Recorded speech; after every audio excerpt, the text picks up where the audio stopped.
Know your place, trash.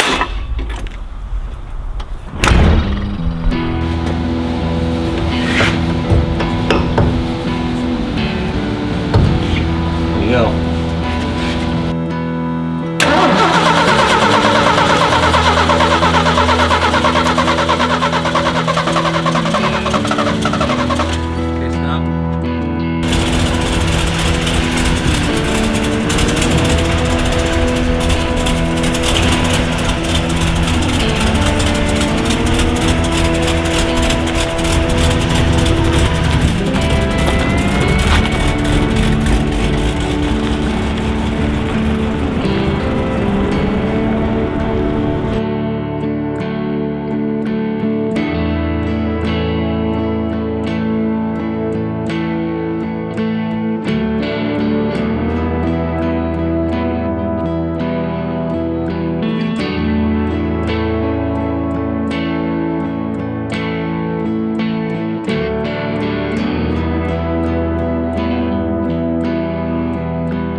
What's up, guys? FSC Speed Shop. My name's Steve Fesjack, because I always forget to tell you who I am. Hold on 1 second. Whose truck is this? Well, whose shop is this? Fair enough, but who's going to be working on it? He's got a point, because I don't want to do the work on a truck that ain't mine no more. I've had enough. About time he starts working. All right, start yapping. What do we got here? This is my recently acquired 1981 Ford F-150. Well, that's kind of forgetful and disrespectful. How'd you acquire this thing? Well, I acquired this because this used to be my grandfather's truck on my mother's side. Not like I was looking to get another project for it around here. Nope, we already have one other truck that's already been giving us problems, but here's another one that we gotta fix up too. So this was my grandfather's truck from my mother's side. He recently passed away during the summer. I eventually got this because the truck was going to be sold, but I managed to talk my mom into letting me get it to keep it in the family, and she agreed, and she talked to the other people who would have gotten the money and said, I can get it. I'm going to start working on it and getting it to run again. The issue with the truck simply was while Pete was hanging out down in Tennessee, because long story short, when his wife passed away, and he was actually a very good grandfather to my children. I've never got him on video. Hopefully my ex-wife can actually send me some pictures to try to give him a little credit with the truck. But while he was hanging out down in Tennessee, he typically drove a Thunderbird that actually my other son's going to be buying. But he was leaving this truck in New Jersey, and for the amount of time back when I knew him, back when I was married with his mom before Matt was born, Pete bought this truck off of his brother. His brother bought the truck brand new. He just used it for a work truck. He was an old, if you picture an old salty dog sea captain off the Jersey Shore, that's who he was. He was, he had his captain's license, he ran charter boats, and this thing did a lot of sitting off the shore when it wasn't parked at his place in Sayreville. So he really didn't, it wasn't a special truck to him, it just was an average everyday work truck. When I lived in Pennsylvania, he took it up there a couple times as well. So it really was nothing special, but he took pretty good care of it. It just, for the last, say, well, the last inspection sticker was 2016 is when it expired. But since then, it just sat in the yard and just didn't do anything. So we took Matt's truck, the Dodge Mr. Beefy. We rode out there with the car trailer over Thanksgiving because we spent some time with my parents. And then we towed this back with the Dodge. Speaking of my truck with the nickname of Mr. Beefy, I gave this truck the day that me and Dad went to pick it up. He asked me, well, since you have your truck and its nickname of Mr. Beefy, what are you going to call this one? Took me all of 15 seconds, and first thing pop in mind was Popcorn. That seems like a strange name when you don't know much about it, but to me it makes sense. When my grandfather was living down in Tennessee, he had a lot of friends. He'd hang out at bars and at the campground that he stayed in, and their nickname for him was Popcorn. What I knew him as was Pop. His actual name is Pete. And so the name Popcorn comes from a moonshiner down there called Popcorn Sutton, who looked quite similar to my grandfather. And Pete looked exactly like Popcorn Sutton. He had the scraggly hair, the big long scraggly beard, and he always wore this old hat that, like, God knows how old these hats were that he had. He always wore the same style hat. And I think in the 23, 24 years I knew of the man, I think he had 2 of these in 20 years. I think every decade he took out a brand new one. Anyway, he looked exactly like Popcorn Sutton, and that's what they called him in Tennessee. So the truck here on will be Popcorn, just like my Cabover Peterbilt was Orwell. So what's the problem with this truck? By the way, it did not run when we were able to get it on a trailer. That was a process in and of itself. So it doesn't run. The truck does turn over, but the problem is there's no fuel going into the carburetor, which obviously does not allow the engine to run. We checked, the fuel pump does not pump anything.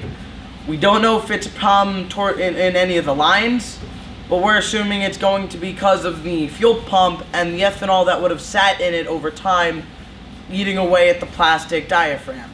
Today's project is going to be very simple. I want it to be able to move, run, and drive under its own power, and that's it. My ex-wife is known to be slow, and unfortunately it's going to take a while to get the title for this thing because it's still in the family's estate. Now, she gave us the permission once she found Pete's title in his house to be able to transport the truck here, but it's going to be clogging up my shop, and I explained to her I'm not going to put any major money into this thing for my son until it's actually finished and titled.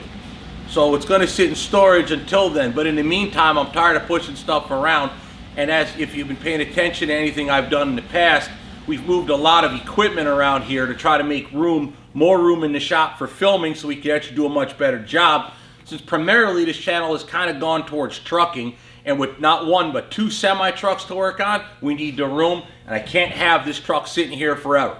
So we're just going to get it running and driving, have it drive on the trailer, and it'll sit in storage until we get the title work handled. And once that's done, we're going to start getting this thing in running condition. That way Matthew could drive this as well. With that, it's enough yapping. How about you actually put you to work, huh? All right.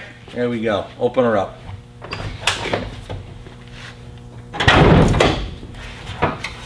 There it is. Ooh, what a house of power that is. Good. So this powerhouse in this thing is in 300 cubic inch inline 6. It also, back behind it, is a 4-speed manual transmission.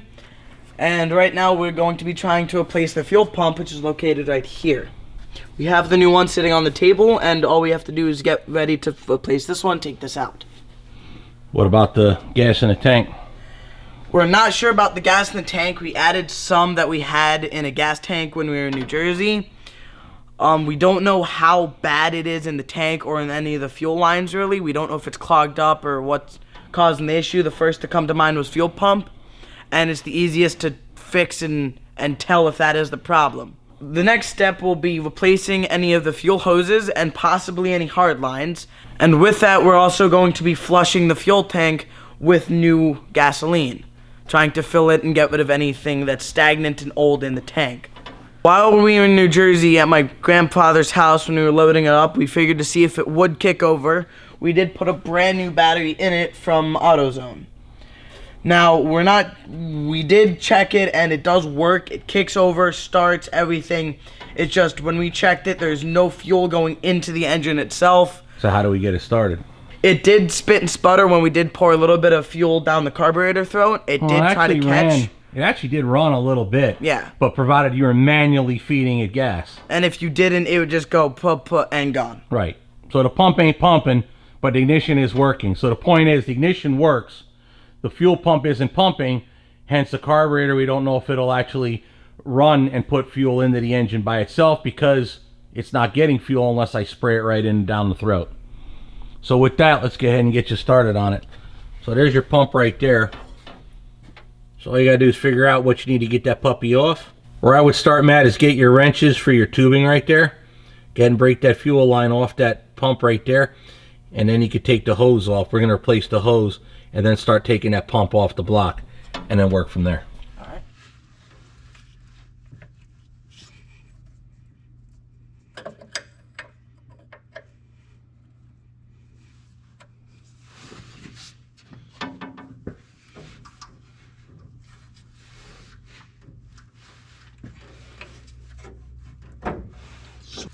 No, I'm just gonna. Yep, no, that. Yeah. It went to come off. It was splitting the. It was spinning. Welcome to old truck.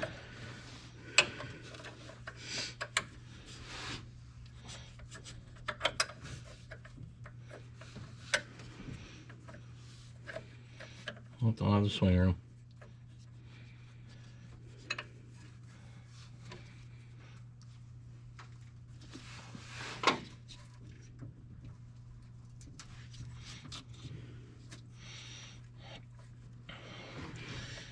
There's only one way that'll come off without breaking, and it probably will break.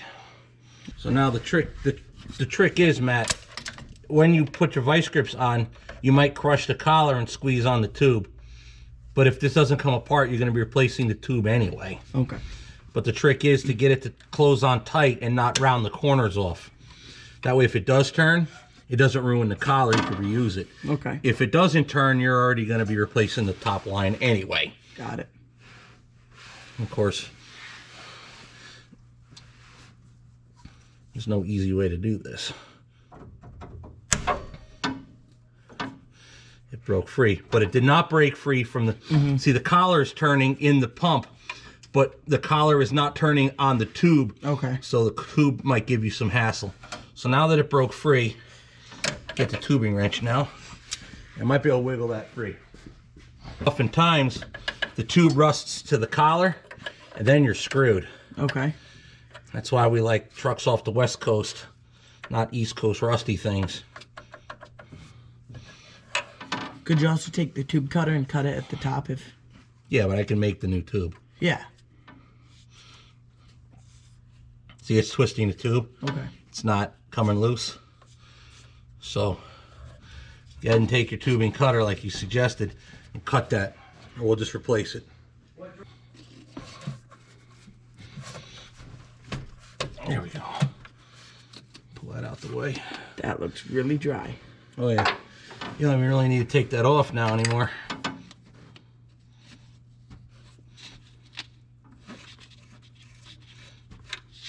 Dry as a bone. As suspected. All right, get your pliers and take your hose off. You know, I'm gonna take the ignition lead off the coil just to get it out of the way. Don't forget to plug it back in, or it won't even try to start. Pliers.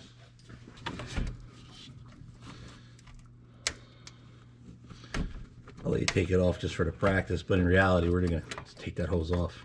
Okay. Now, right at the top, that hard line don't look all that bad. No. At the top where it hooks to your frame? Yeah. No. No. The way you do it, grab it and wiggle and jiggle. Oh, at the Then point. you're done. Oh. Then you could pull while wiggling and jiggling. The idea is, if you're ever trying to do this, not like this one matters, but this way you won't break the nipple off if you ever have to take it apart temporarily. Oh. And now you're done. Duplicate on the bottom what you did up here. Okay. Although that clamp is half broken, so that's going to be interesting. Another trick you can do, Matt, is just simply run a slice down it, as you refer to it, hot dog bun it. Now it's broke off, and there you go. Okay, Matt, take the two mounting bolts off. There's one here and one here, and the pump will just come right out. It might be spring loaded, so it might try to bend out as you loosen it. It might not also.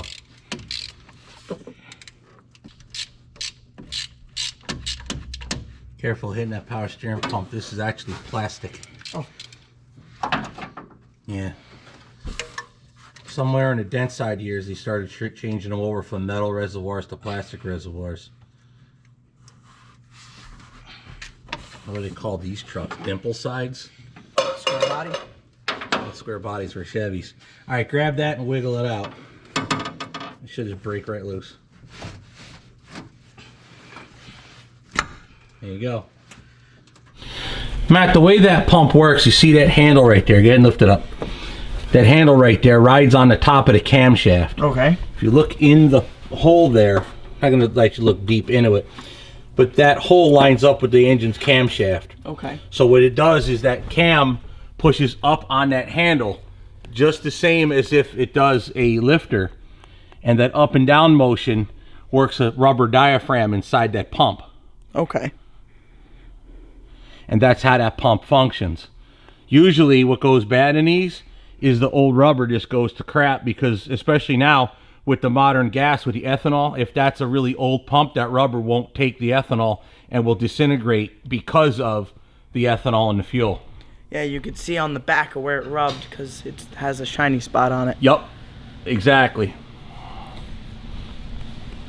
So that thing's junk, so you may as well just put that in its proper place. Know your place, trash.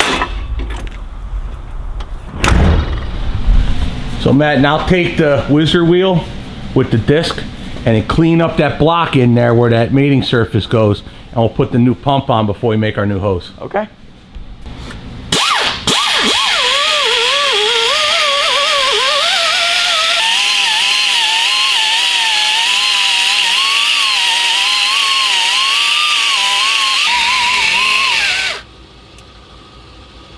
Actually, Matt, you could see right down in there. You could see the cam.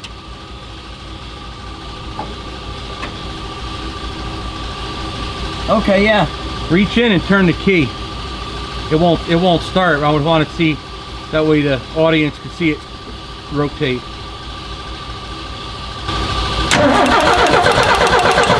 Okay. Good. Actually, bump it a little bit more. That way it won't give you such a hard time. Good. Just bump it.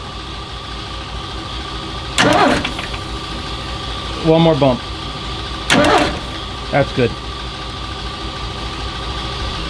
What I did for you, Matt, is I made it so the cam lobe doesn't push down when you put the new pump in. Okay. That way it'll be relaxed. Otherwise it'll be pushing on hard. I'm gonna get and crank it for him so he could see it, because you guys saw it, he didn't. So I'm gonna crank it so he could see. You can face in there and see. Matt, we put a lot of dust in there, so eventually it's gonna need an oil change. Yeah. I mean, God knows how long it's been since it's had an oil change. You know someone's gonna make a comment, you put all that crap in the oil. Yeah, you're right, it's gonna get changed eventually. We're gonna try to run it just a little bit and then it'll get changed. No, remember, the goal is to make it move under its own power and get it out of my way. The only place it'll drive is on a trailer, and then it won't drive no more for a while. Yeah, until Holly gets the title done. Exactly. Matt, what do you got there? Alright, so what I got here is Indian head gasket slack, because the lion stuff just don't work. Yeah, I've had bad luck with, I forget the brand, but it's got a lion head on it. We've always used Indian head. It works a lot better than the lion brand, for lack of a better term. So go ahead and do it up. Show them how to do it. Got the new pump and a gasket.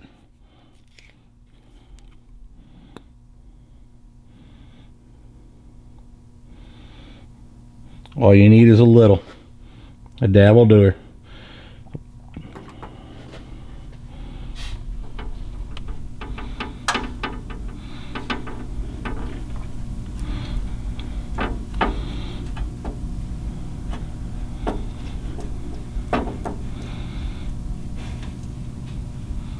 It's actually quite a lot, but that's fine.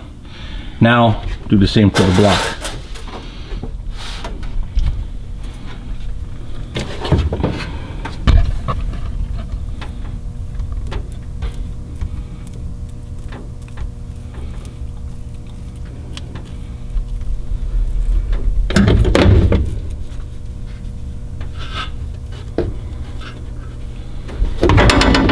Perfect.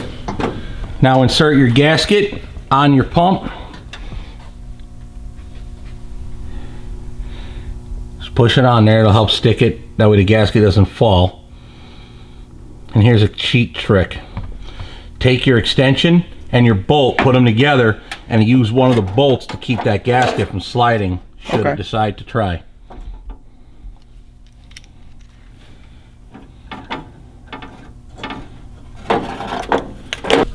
I just set it in there no matter just how it goes. Yeah.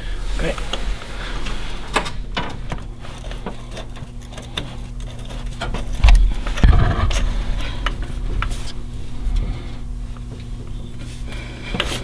Got the one threaded in? Yep. Okay, the next one.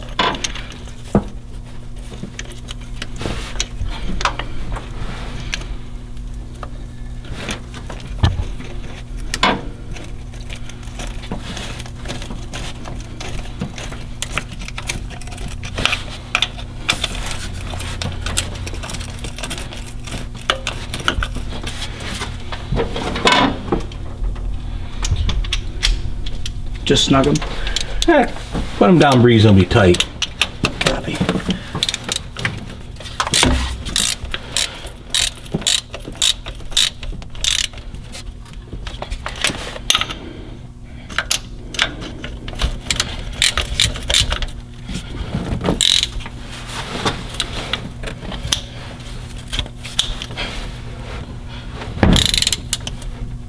Plenty.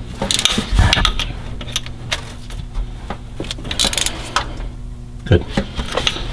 You want to be mindful you don't break the bolts off and leave them in the block.